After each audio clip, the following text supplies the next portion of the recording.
Okay, so there are different types of formulas. Really, the two main ones we're going to be looking at in this chapter are molecular formulas and empirical formulas. So molecular formula gives the symbol of the element and a subscript showing how many atoms of that element are present. Okay, so we have H2O, so we have 2 hydrogen, 1 oxygen. Then we have C3H8O, that means we have 3 carbon, 8 hydrogen, 1 oxygen. C6H12O6 means we have 6 carbon, 12 hydrogen, 6 oxygen. And H2O2, 2 hydrogen, and 2 oxygen. So again, the molecular formula gives us the symbol of the elements, and it gives us the subscripts to show how many atoms we have of each element. So molecular formulas tells us exactly how many atoms we have in that molecule. Empirical formula is different. Empirical formula gives the simplest whole number ratio of atoms of each element in that compound. So whereas the molecular formula just tells us all the atoms that are present, the empirical formula, it's a ratio. So for example, I'll give you a simple one real quick. H2O2. Okay, that is the molecular formula for hydrogen peroxide. But if I wanted to find the empirical formula, I would take, I would need the simplest whole number ratio. So I can divide by 2 each of these numbers, and now my empirical formula becomes HO. Okay, so I'm just finding the simplest whole number ratio for the compound. So down here, we're given Pb2O4. That's the molecular formula, but to find the empirical formula, I divide by 2, and that gives me PbO2, right? I'm just dividing, whoa, I'm not going the right way. There we go. I'm just dividing the subscript numbers. Whoa, let's try that again. I'm dividing the subscript numbers, okay, by 2. Okay, and then the last example, C6H12O4 is the molecular formula. But to get the empirical formula, again, all I have to do is divide by 2. Now, you may not divide by 2. You could divide by something else. For example, right here, this one, we would divide everything by 6, right, to get the simplest whole number ratio. So if I divided everything by 6, it would just be CH2O would be my empirical formula. So it's not always going to be 2. It could be a different number. Also, I want to point out, okay, the H2O is the molecular formula for water, but it's also the empirical formula, right? That is the simplest whole number ratio. I can't divide anything there, right, because oxygen is only 1. So that's this is the empirical formula as well as the molecular formula, and sometimes that's the case.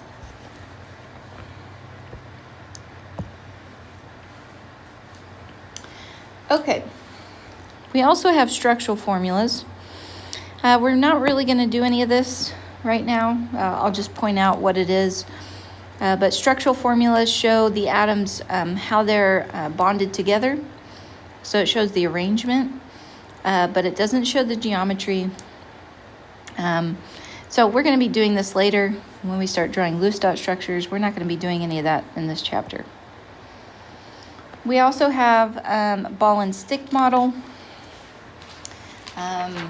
We have space filling model, which is really more true to what the molecule looks like. And then we have the wedge and dash model. And this is just a way to draw a 2D picture to give us an idea of the geometry.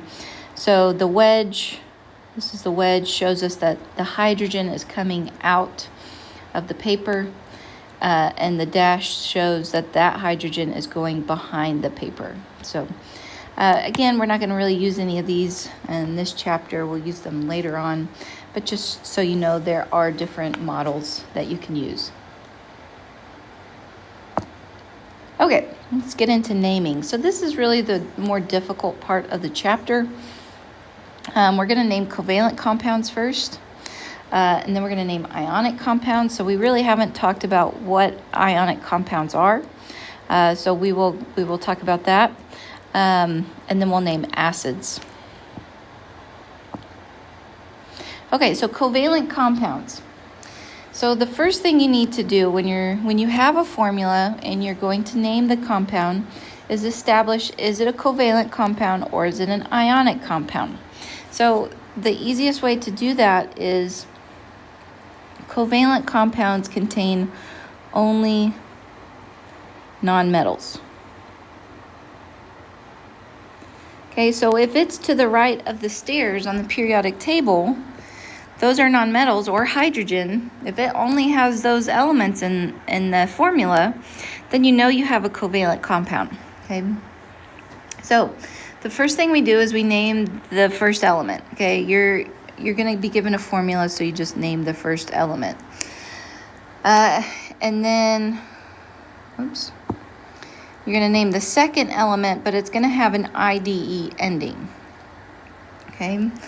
And another thing is we use these Greek prefixes to tell us how many atoms we have of each element. Okay, so let's do some examples here. Okay, so we have CO. Okay, carbon's a nonmetal, oxygen's a nonmetal. So we're going to name carbon first.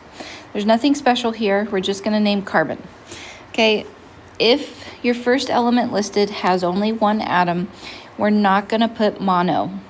We're only going to put mono for the second element if there's only one atom, okay? For the first element, though, it's just understood that if I just write carbon, there's only one carbon, okay? So we don't start it out monocarbon, we just say carbon. Okay, and then the second element, we do put mono if there's only one atom. So we have one oxygen, so we're going to say monoxide.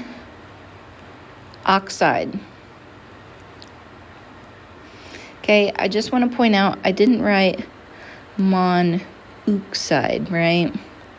Because mono ends in an O, and then oxygen begins in an O. So what we do is we take out this oxygen from mono, okay? We actually do that with the A's as well. So if I have if I have 5 oxygen and I'm going to write pentaoxide, okay, I don't put penta. I just say pentoxide. So I take out the A. But if I have an I ending, like tri, okay, let's say I have trioxide, that's okay. I'm going to leave the I and the O alone, okay? But if I have an O ending or an A ending combined with oxygen, I take out the O and the A. Okay, that's only for oxygen. That's not for anything else, just oxygen. So I can get rid of this. Okay, so monoxide, carbon monoxide. So from the name, we can see that we have one carbon, one oxygen. Okay, next we have SO3. So we just have one sulfur, so we're going to say sulfur. So the first element does not have the IDE ending. And then we have 3 oxygen, so our prefix is tri, so trioxide. So the second element has the IDE ending. Okay, then we have NO2. So N, we just have one, so we're going to say nitrogen. Oops. Nitrogen. And then we have 2 oxygen, so we're going to say dioxide. Okay, we have different example here without oxygen. Okay, so now this one has 2 for our first element, so we do need to add in the prefix. Okay, so we're going to say disulfur. Right, we're not going to put the IDE ending for the first element, so it's just disulfur. And then we have 10 fluorine. So it's going to be deca fluoride. So we want the IDE ending here. Fluoride. Sorry. There we go. Okay, disulfur decafluoride. Okay, and then the last one, we have 2 nitrogen, so we're going to say dinitrogen. To show we have 2 nitrogen. And then 5 oxygen, so it's pent, right? We're going to drop the A, pent oxide.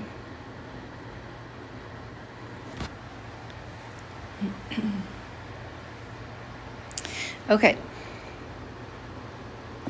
Now, if we have hydrogen in our formula, we don't use the Greek prefixes. Okay, normally when you see these, they'll be an acid. But if they're not an acid, then all we do is we drop the Greek prefixes and we just name the element. So this one is going to be, hydrogen fluoride. This one is hydrogen chloride.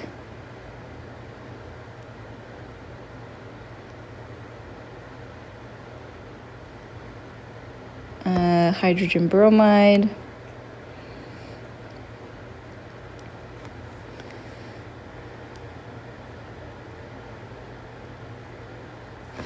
And this one's hydrogen sulfide. So again, we're just ignoring the subscripts.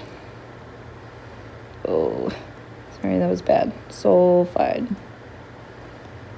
Having trouble writing with this pen. And then the last one, H2O, we don't have to name it hydrogen oxide or dihydrogen monoxide. It's just water. We're just going to use its common name.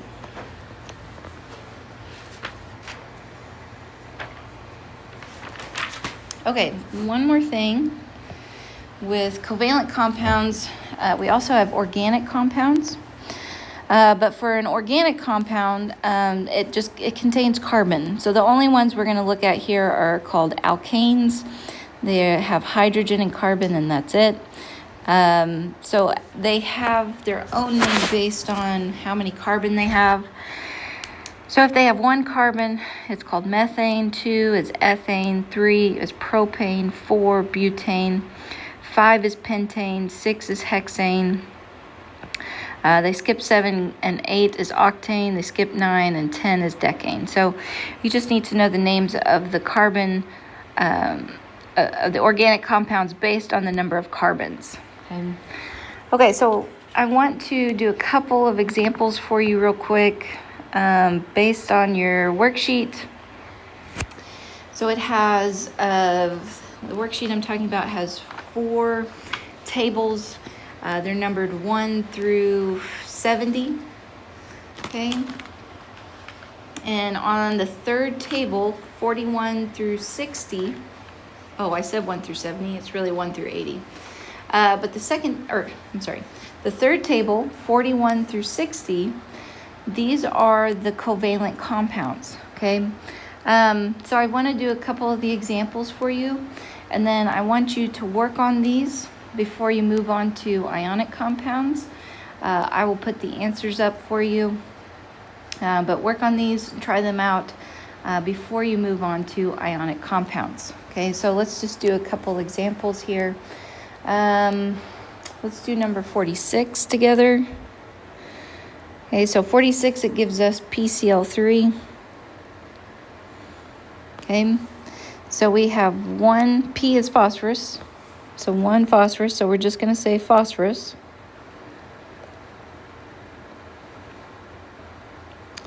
And 3 chlorine, but we're going to use the IDE ending, right? So it's going to be trichloride.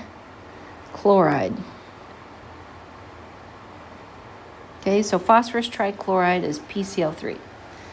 Okay, I want to do one example from going from the name to the formula. Let's do number 60. Okay, 60 says dichlorine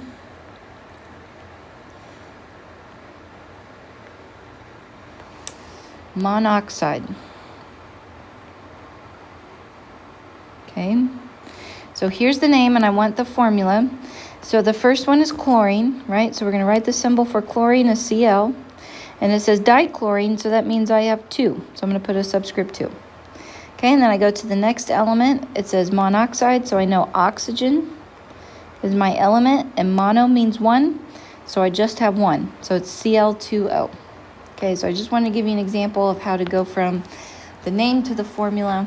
So again, before you move on to ionic compounds, make sure to do 41 through 60 on that worksheet. The issue is when we get into ionic compounds, it has a whole nother set of rules, and people begin to mix those rules together. So if you work on the covalent compound naming and get that down, then it's a lot easier to move on to ionic compound because you already know the rules for the covalent compound. So that's what I suggest.